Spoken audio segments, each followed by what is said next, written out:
Ons gesels met Adele Rothman. Sy is produkbestuurder en veekundige by Virbac en ons praat oor tekorte vandag. Adele, watse tekorte sien julle tans met vee? Van die lewerbiopsies wat ons nou oor die laaste ruk gedoen het, sien ons baie lae vlakke van koper byvoorbeeld. En koper is jou tweede mees beperkende spoormineraal vir weidende diere. Selenium is jou eerste mees beperkende spoormineraal vir weidende diere. En dit bekommer ons en ons het 'n nuwe proef gedoen daar rondom die myne daar in Mpumalanga, waar daar baie swaal in die water opeindig en in die lug en so. Die probleem met swaal is dit antagoniseer koper in die rumen.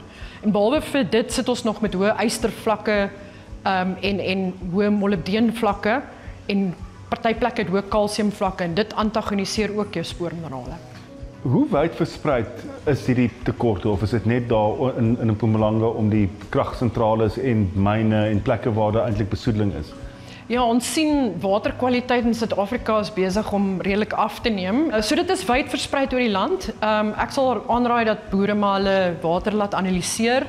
So Adele, watse strategie is daar vir boere beskikbaar om voeding, die doeltreffendheid van voeding te optimaliseer?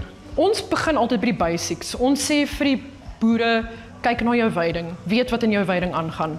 Volgende is byvoeding, lekke, makropakke, wat jou nutriënte bevat op 'n daaglikse basis. En dan daarna kyk jy na iets soos Multimin, veral by kritieke tye in die dier se produksiesiklus. Maar Multimin is definitief nie 'n plaasvervanger vir orale voeding nie. So gebruik Multimin is 'n absolute presisie gereedskapstuk om daai voeding van jou te maksimiseer. Proewe wys dat veral waar diere stres beskadig die dier se selle. Waar Multimin inkom is dit beskerm daai selle teen byvoorbeeld afsterwe, so met byvoorbeeld dit verhoog embrio-oorlewing en verminder vassit na geboorte, verhoog konsepsiepersentasie. En ons doen al proewe vir 33 jaar met Multimin. So wat sê jy vir 'n boer as jy praat oor Multimin en sê, weet jy wat, my konsepsiesyfer is heel aanvaarbaar, ek het dit nie nodig nie.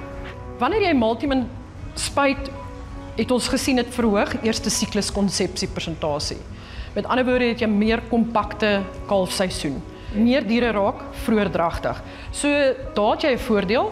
So jy het beter speengewigte in die einde van jou of teen die speentyd. Dan verhoog dit ook immuniteit. Jy weet dit help met herstel na kalwing. Multimin verhoog enstofreaksie. So daar het jy ook al 'n groot voordeel as jy Multimin gebruik en al het jy klaar 'n hoë konsepsiepersentasie.